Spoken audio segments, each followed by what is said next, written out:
Olá, seja muito bem-vindo ao Gerês Oftalmologia Cast. Aqui é um podcast onde você fica muito bem informado sobre tudo de oftalmologia. Aqui você vai ouvir falar sobre catarata, sobre ceratocone, olho seco, e tem muitos assuntos. O Dr. André Gerês toda semana está trazendo um novo conteúdo com muita informação de credibilidade, que você não vai ficar com nenhuma dúvida e você vai aprender muito sobre esse mundo dos olhos.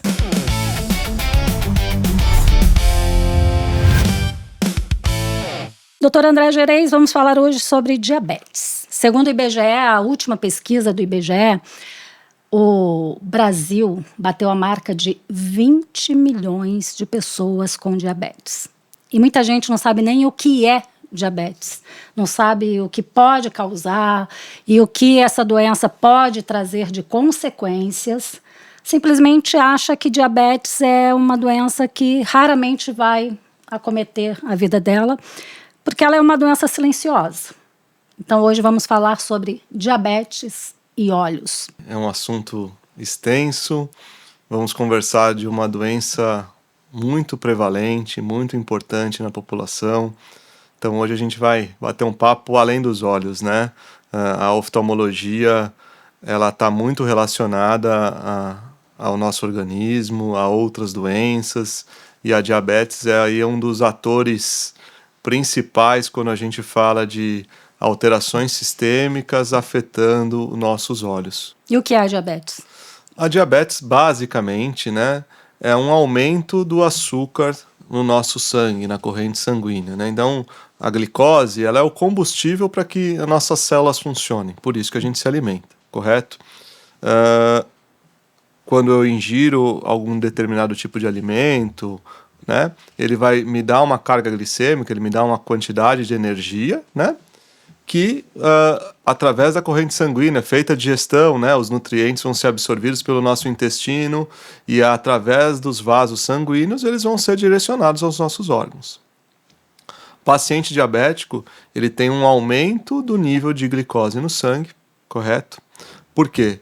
Ou porque essa glicose não está entrando nas células, né, por uma falta de insulina, que é o hormônio que é a barreira, ele tira do vaso e leva para a célula, ou porque o próprio organismo está com uma resistência, né, à insulina, a gente fala, e então os níveis aumentados de glicose no sangue vão causar ali uma alteração química, uma alteração fisiológica nos tecidos, levando às desordens em determinados ou em muitos órgãos do nosso organismo.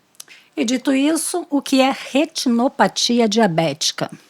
Retinopatia diabética é o principal problema gerado pela diabetes nos nossos olhos. Então, por que acomete a retina? Porque lá temos vasinhos bem fininhos. Então, como a gente estava conversando previamente, né, o paciente diabético ele vai perdendo essa barreira seletiva, né? Então, o nosso organismo, quando a gente vai estudar e vai ver a fisiologia, é uma riqueza impressionante, né? Os vasos sanguíneos, né, eles têm uma permeabilidade seletiva. Não é tudo que passa para os nossos órgãos. Então, por exemplo, fatores inflamatórios, muitas proteínas, ele tem uma seletividade para que a gente mantenha um equilíbrio, né, para que as células tenham um equilíbrio. A partir do momento que o paciente é diabético, ele vai perdendo essa seletividade, né? Então, ele vai perdendo mais líquido nos vasos, os vasos já não têm a função adequada e vão levando menos oxigênio para os tecidos.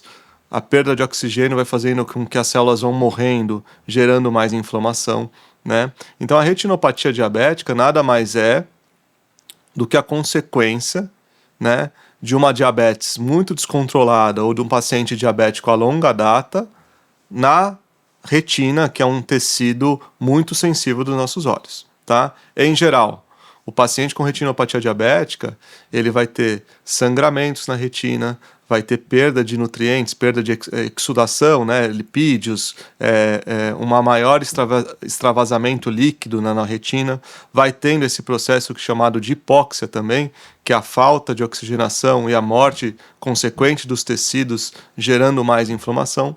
Então é uma cascata, é um ciclo vicioso, né? E a retinopatia diabética, ela pode ser leve, moderada ou muito grave, né?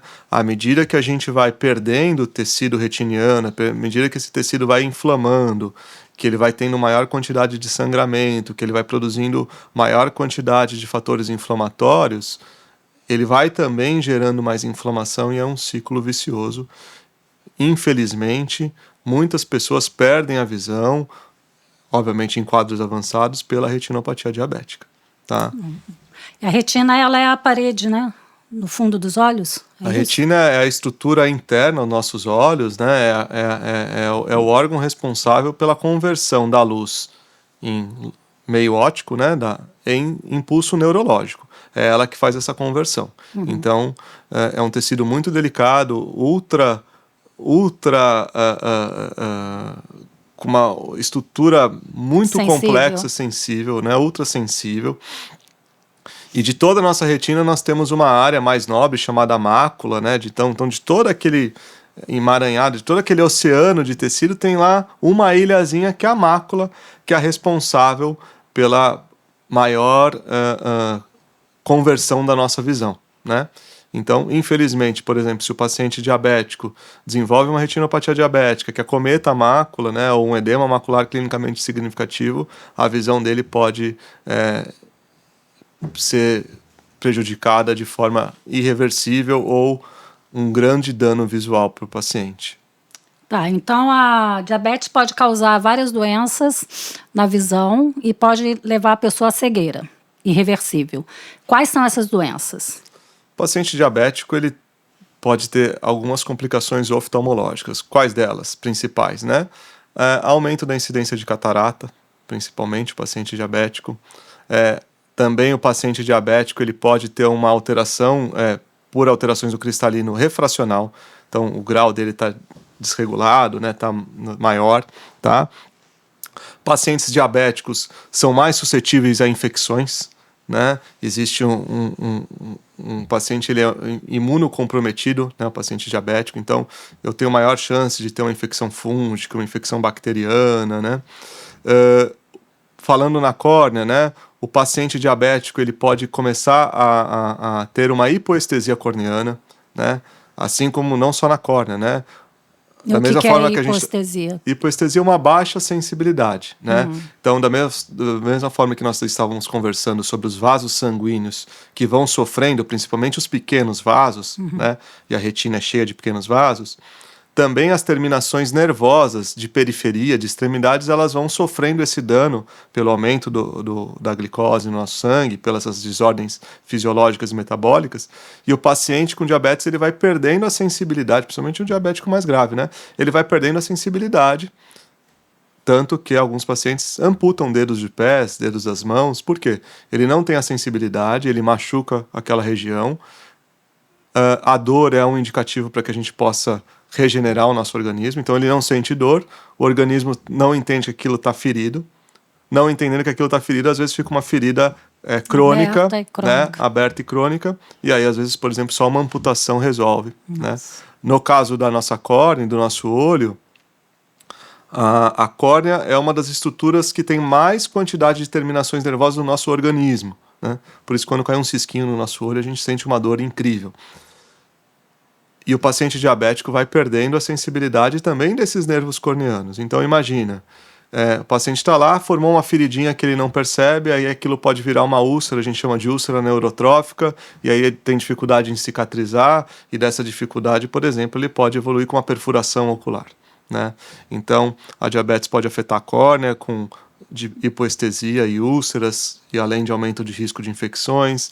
Ela pode afetar o cristalino com maior incidência de catarata, e principalmente um tecido muito nobre pela vascularização. A nossa córnea, por exemplo, não tem vasos, então ela é acometida mais pela questão da neuropatia, né, das terminações nervosas. Nosso cristalino também não tem vasos, então ele é acometido pelas desordens metabólicas na desnaturação das proteínas que fazem o cristalino. A retina não, a retina já tem muitos vasos, e muitos vasos pequenininhos.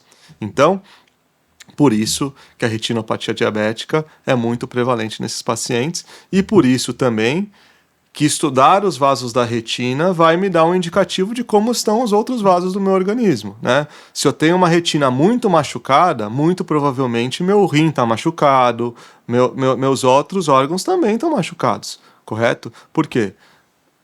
A retina, felizmente, a gente consegue ver a arquitetura dos vasos. Eu não consigo ter uma câmera que entra lá para ver a arquitetura de um rim, por exemplo. Então, é por isso que está muito também utilizado o exame de fundo de olho, o mapeamento de retina, para que os endocrinologistas, os clínicos, tenham uma dimensão mais ou menos de como está a saúde dos vasos do paciente.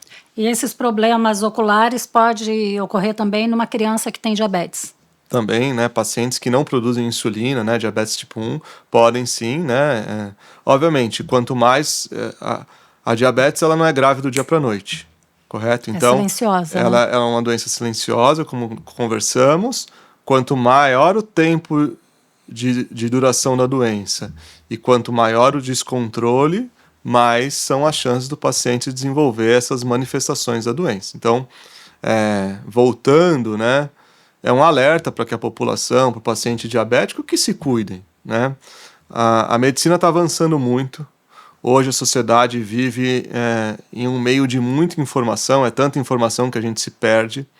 Mas hoje é de domínio público, aqueles alimentos que têm maior índice glicêmico, alimentos que têm menor índice glicêmico, né? Hoje a gente tem acesso a diferentes tipos de alimentos, né? Obviamente existe uma questão financeira, mas é possível você comprar alimentos mais saudáveis, né? A gente vem numa transição alimentar muito grande, de 50, 60 anos, 80 anos depois das últimas décadas com os industrializados, né? Que aí influenciaram nesse aumento de obesidade no mundo todo, aumento da diabetes no mundo todo, né?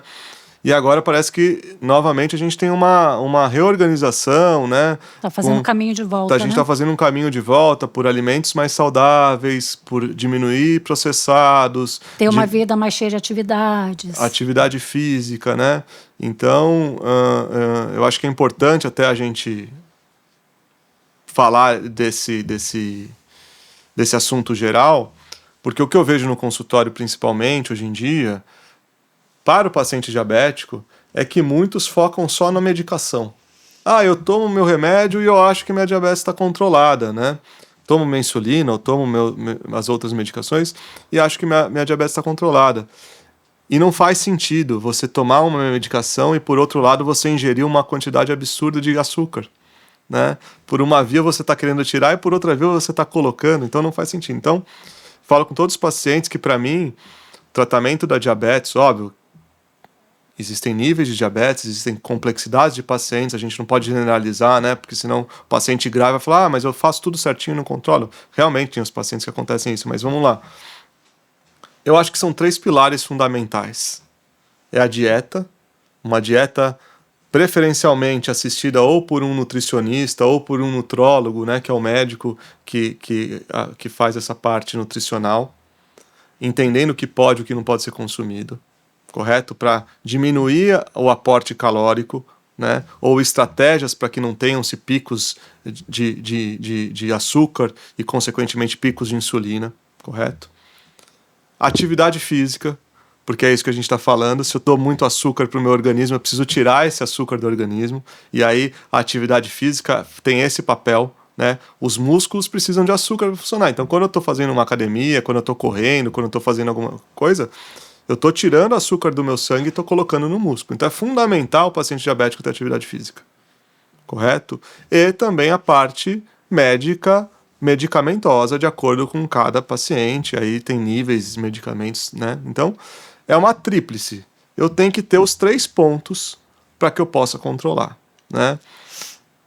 Infelizmente, fica-se muito preso à questão medicamentosa, né? Mas é uma coisa que está mudando, né? Hoje a gente vê a quantidade de pessoas que já estão indo na academia, idosos, adultos, jovens, adolescentes, né? Essa questão alimentar que nós conversamos, e também as medicações que vão evoluindo. Temos tipos diferentes de insulina, temos medicações diferentes. Agora, com as medicações para emagrecimento também, a gente sabe que elas atuam reduzindo a glicemia, também ajudando pacientes, né, a melhorar ou reverter quadros até de diabetes. Então, a gente tem uma perspectiva bem grande aí de cenários, precisa, obviamente, com que as pessoas entendam para que determinem uma estratégia de tratamento adequada. É importante também a pessoa saber que a atividade física, ela precisa ser diária, né? Tem gente que fala assim, não, eu fiz exercício essa semana, uma vez. Mas aí toma litros de refrigerante ou qualquer outro alimento processado, cheio de conservante, muito açúcar, que tem, mas é diariamente que tem que fazer atividade física. Eu acho que a atividade física ele é o maior remédio, né? É um dos maiores remédios que a população pode ter acesso, é gratuito, né? Obviamente, com uma orientação médica, a orientação de um educador físico, tudo fica melhor, né? Mas ela faz total sentido nesse contexto que a gente está falando. Então não adianta você ir na academia um dia na semana, que realmente aquilo não vai ter um efeito adequado, né? Agora, se você for todo dia na semana, mesmo que seja um pouquinho por dia, ou que você misture atividades, ou até a gente não precisa ir muito longe, né? Eu moro no 10º andar, eu vou subir a escada, né? Eu não vou usar o elevador, ou eu vou para o meu trabalho a pé.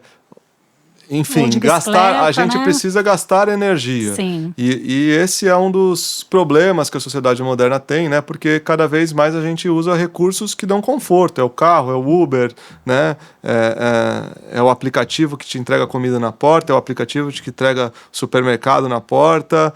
Então, quer dizer, se você não gasta e consome muito, aquilo vai gerando um excesso. Gerando um excesso, você aumenta o risco de desenvolver doenças, não só diabetes, hipertensão, hipercolesterolemia, e por aí vai, né? Então é um ciclo vicioso, e aí, em geral, as coisas estão juntas, né? Então é muito comum você ver o paciente que é diabético, é hipertenso e tem colesterol alto. Aí você vê no consultório, ele toma uma trinca, um monte de remédio, né? Será que se ele melhorasse a alimentação dele, tivesse atividade física, ele precisaria de todo aquele arsenal medicamentoso, né?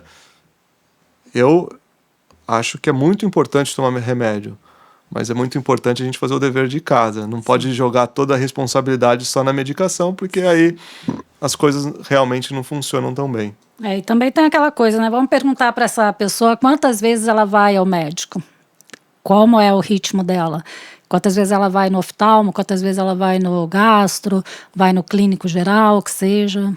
Às vezes a pessoa vai ao médico uma vez por ano só. Isso é muito legal de você citar, porque são acompanhamentos que eles são longitudinais, né? Então é um filme, não é uma foto. Existem situações da medicina que são pontuais. Sei lá, eu tô com um problema, uma infecção de urina. Eu tratei, muito provavelmente se resolveu. Eu não vou precisar ficar indo no meu urologista ou no nefrologista a vida inteira, né? Agora a diabetes não. À medida que o paciente está diabético ou ele está num caminho ele tem que visitar o endocrinologista dele, ou o clínico, ou o geriatra diversas vezes, né? Para fazer os exames, para ter um acompanhamento médico, né? Aí as coisas ficam muito mais palatáveis, muito melhor de serem tratadas, né? E, obviamente, eu sempre falo para os pacientes, avalie o que você está fazendo certo e o que você está fazendo errado. Seja honesto com você mesmo, porque, na verdade, o maior prejudicado é o diabético, né? Puxa, eu tenho vários pacientes que eu já vi aí que perderam a visão pela diabetes. Então, ou estão amputados e perderam a visão. Imagine o quanto de problemas que vão se acumulando, né? Eu sou diabético, mas não largo minha cervejinha. Pô, não dá. A cerveja é altamente glicêmico, né? Outro dia eu perguntei a uma paciente, falei, você come pão?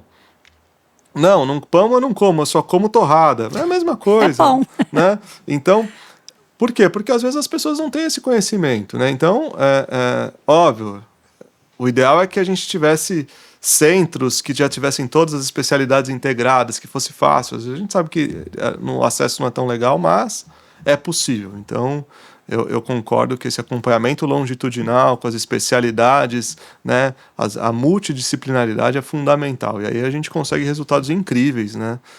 Incríveis mesmo, até porque, pegando um gancho para a oftalmologia, por exemplo, se eu vou fazer uma cirurgia e sou diabético e estou com minha diabetes descontrolada, aumenta o meu risco inflamatório e infeccioso, né? Muitas vezes a gente contraindica a cirurgia porque o paciente está com a diabetes descompensada. Recentemente eu acabei de contraindicar um transplante de córnea, o paciente está com tudo pronto, toda a logística, mas a diabetes está descompensada. Então, eu acho que com a quantidade de recursos que nós temos hoje, de informação, né, ainda a gente está muito aquém desse controle da diabetes. E a conscientização, ela é pessoal, né? A pessoa tem que ter consciência. Eu amo doce de leite. O que eu faço? Às vezes, de 2 meses, uma vez no mês, eu vou lá e preparo e como aquilo até acabar. Mas não é uma coisa que eu tenho diariamente na minha casa. Eu não compro pão diariamente, tem 30 anos que eu não bebo refrigerante, não sei nem o gosto mais, não sinto falta. Então, acho que é uma coisa de conscientização pessoal e saber como que eu quero viver. Com certeza. São as pequenas escolhas do dia a dia, né? A gente está fazendo escolha o dia todo. Diariamente. Né? E a alimentação é uma prova disso, né? Então, no café da manhã, você tem lá os itens que você pode ou não pode usar, ou que pode substituir no almoço, no jantar, né? Existem as possibilidades, né? Uma vez pontualmente eu vou comer uma coisinha aqui, uma coisinha ali, né? É a leitura do rótulo, né? As pessoas às vezes não leem os rótulos, saber quanto de açúcar tem aquele item, quanto de gordura tem aquele item. Será que ele é saudável mesmo, né? Existe um marketing atrás da indústria alimentícia, né, que Sim. vende muitas coisas que não são verdadeiras, né? O biscoito saudável, o lanche fit, mas será que aquilo de fato é fit? Será que aquilo de fato é saudável? Muitas vezes não. E se a gente não tem um senso crítico de fazer essa leitura, né, nós acabamos influenciados por aquilo e às vezes achamos que estamos fazendo um bem, mas não estamos para o nosso organismo. Então, de fato, não é fácil, né? Não é fácil você escolher não comer, às vezes, um chocolate para comer uma fruta, ou não comer uma fruta para comer uma gelatina sem açúcar. Não é fácil. Porém, são escolhas. E à medida que a gente vai escolhendo, que a gente vai fazendo todo esse quebra-cabeça, em geral, as pessoas, quando têm essa conscientização, né, vão bem. Outro lance que a gente ouve muito no consultório, minha diabetes é emocional, eu estou muito nervosa. Não dá para a gente jogar só isso, né?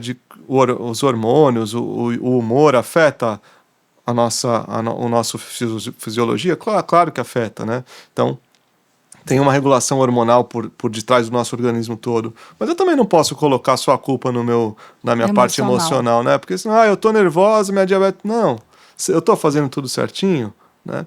Então eu acho que esse é o maior valia aí para que todos aqueles pacientes que estão nos assistindo, diabéticos, ou que tem alguém na família que seja, né, que coloquem a mão na consciência, que vejam o que estão fazendo certo, o que estão fazendo errado. Por quê?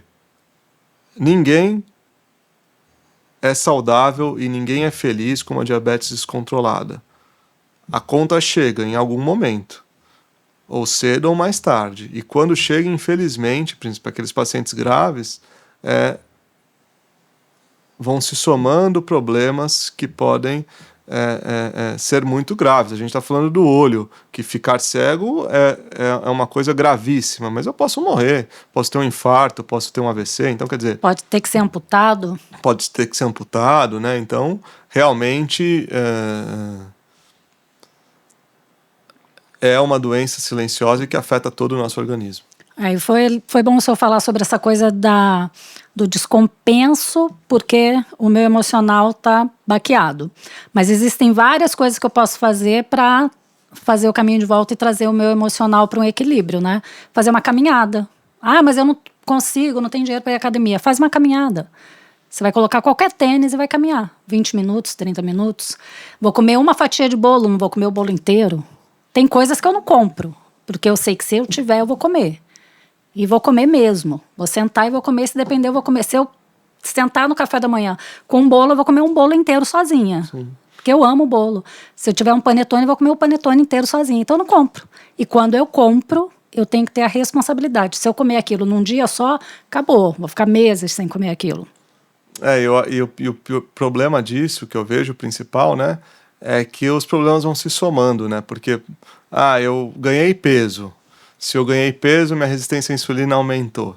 Se eu ganhei peso, minha locomoção está mais difícil, né? Aí eu já não estou enxergando às vezes tão bem, porque eu desenvolvi uma catarata ou sou mais idoso, eu já não consigo sair de casa para fazer... Então, é uma cascata, né? E aí, para você cortar, é muito mais fácil você não deixar que isso aconteça. Depois que o problema já está instaurado em várias frentes, fica tudo mais difícil. Não que não seja impossível de ser resolvido, né? Mesmo um idoso que não consegue se locomover, ele pode fazer um exercício, uma fisioterapia em casa, né? Com a ajuda de um profissional de preferência. Então, melhorar a dieta, enfim, aí é o processo. Só que aí é muito mais lento, né? Depois que eu tô com um sobrepeso, depois que eu tô com dificuldade de locomoção, de enxergar, ou com um dedo amputado, quer dizer, vai ficando cada vez mais difícil de eu voltar para trás. Assim como a retinopatia diabética que a gente estava falando. Se eu tô com a minha retina toda machucada, a chance de eu ter mais problemas é muito maior. Então, o ideal é que ela não fique toda machucada. E se correto? ficar, tem como recuperar? Tem como... Dependendo, não. Dependendo, recuperar, não. Tem como amenizar o problema, né? Então, lasers, tratamento com medicações anti-inflamatórias, né? Os anti-VEGFs aí, que inibem essa proliferação dos novos vasos que vão se formando na retina. Então, tem como amenizar o problema. Agora, voltar ao que era, não tem mais. Não volta. Não volta. Então, por isso que alguns pacientes perdem a visão, né? Aí também aumenta o risco de descolamento de retina, principalmente nos casos de retinopatia diabética proliferativa, onde os vasinhos vão proliferando e vão causando maior adesão da retina ao vítreo, enfim.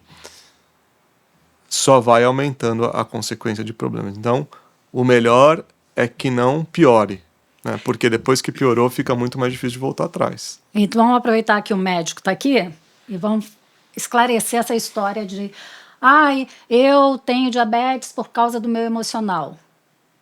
Não é isso, né? Não é só isso, né? Que eu acredito que o emocional participe de toda, não só eu, né? Da arquitetura do nosso organismo, mas não dá pra gente jogar a culpa só no emocional, tá?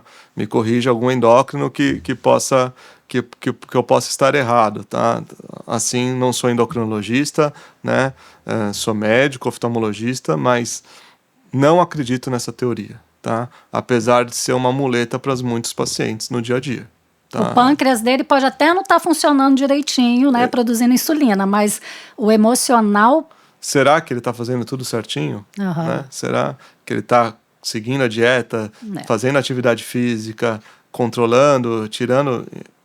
Em geral não, tá? Óbvio, eu não vejo pacientes diabéticos na mesma frequência que eu vejo meus pacientes por problemas oftalmológicos, né? Na minha experiência, na minha prática clínica, em geral, quando o paciente está com a diabetes descompensada, alguma coisa não está sendo bem feita. É mais ou menos a regra. Existem lá os pacientes que precisam melhorar, que fazem tudo certo, mas precisa trocar a medicação? Existem, claro, né? Tive que trocar a insulina, tive que aumentar a dose, claro, né? Mas, em geral, quando você vai nos pormenores, a dieta não está sendo bem feita, não tem atividade física, está com sobrepeso, né? Então, um paciente diabético obeso, a conta não fecha. Correto? Porque se ele está obeso, ele vai ter uma resistência maior de insulina. Então, o fato dele já estar obeso, a não ser que seja uma desordem metabólica, né? Que a gente sabe que existe, mas não é a maioria, o fato de ele já estar obeso demonstra que ele já está com uma ingesta calórica maior do que ele precisa. Então, é um assunto que acaba machucando as pessoas, porque a partir do momento que você fala que está fazendo alguma coisa errada, né, muitas pessoas ficam ofendidas com aquilo, muitas pessoas não gostam que você toque nesse ponto, é uma ferida meio aberta, né? Então até às vezes é um pouco desconfortável entrar nesse assunto, né? Existem formas, óbvio, mas às vezes a gente precisa ser um pouco mais duro, né? Pensando no bem do paciente, falar, olha, você está fazendo as coisas erradas, você precisa, né? Por quê? Porque infelizmente a gente vê o outro lado, né? Para as pessoas que não é o dia a dia delas, né? Poxa, imagina você perder sua visão pela diabetes, o quão duro isso não é, né? Então, assim, eu tento reforçar sempre isso para que os meus pacientes não cheguem nesse nível de perda de saúde pela diabetes. Tem que se tratar. E o que é edema macular diabético? O edema macular diabético é uma consequência também da diabetes descompensada, acometendo aquela região que a gente falou que é a mácula, tá?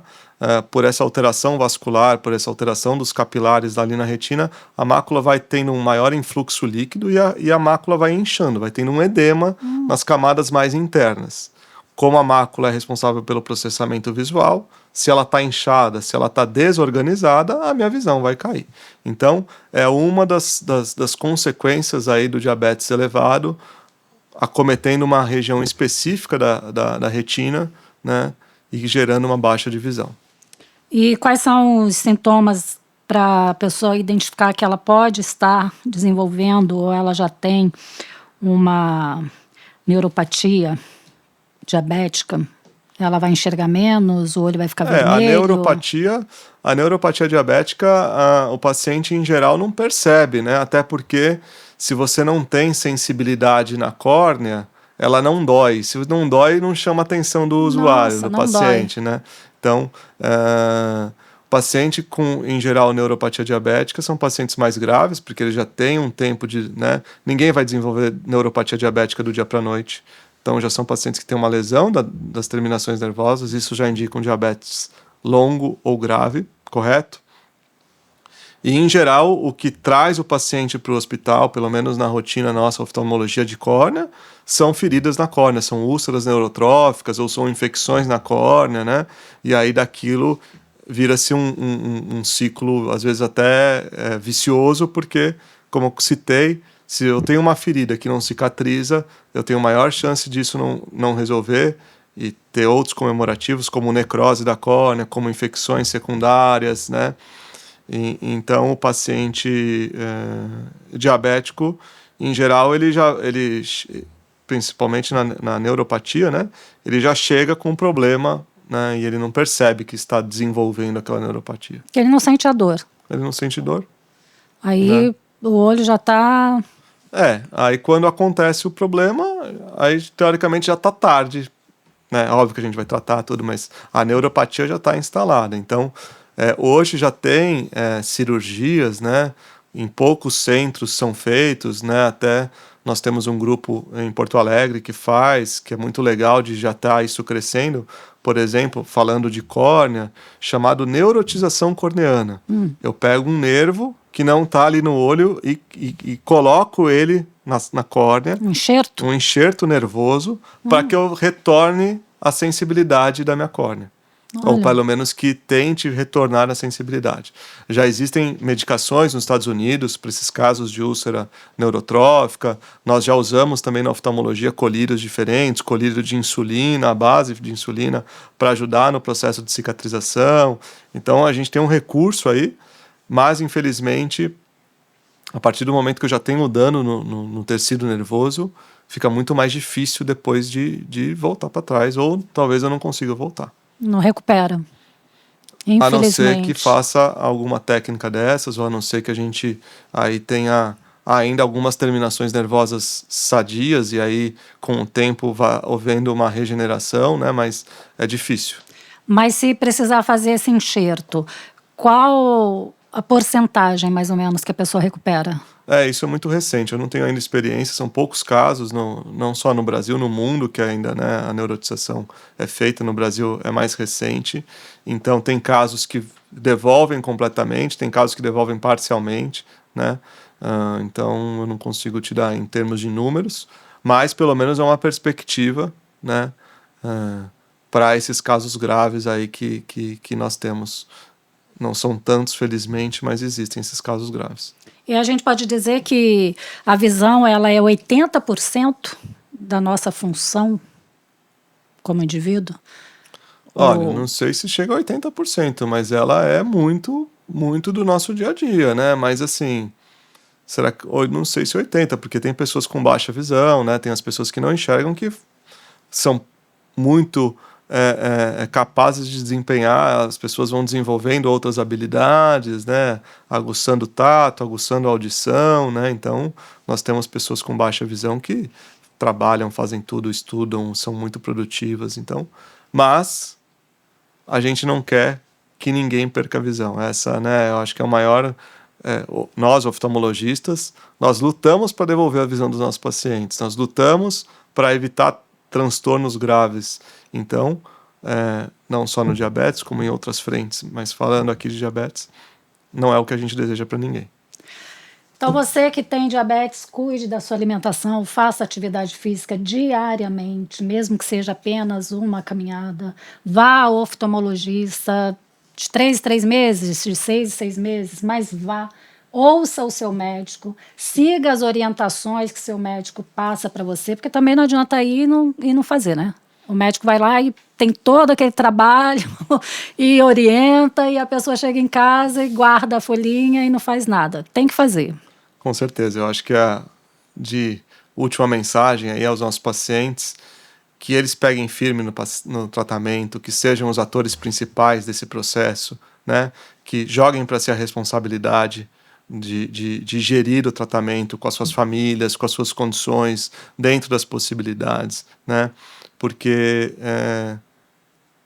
juntos somos mais fortes, no sentido, se você tem uma família, se você tem uma equipe multidisciplinar, se você tem um oftalmo, um endócrino, um educador físico, um nutricionista, puxa, com certeza pior não vai ser, né?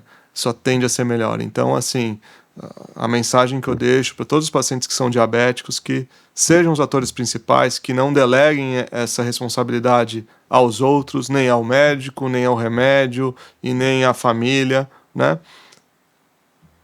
Tragam isso para si, organizem seu tratamento e, como eu falei, avaliem o que está sendo feito certo, errado, corrijam tudo o que possível, porque com certeza um paciente não diabético ele é muito mais saudável do que um paciente diabético.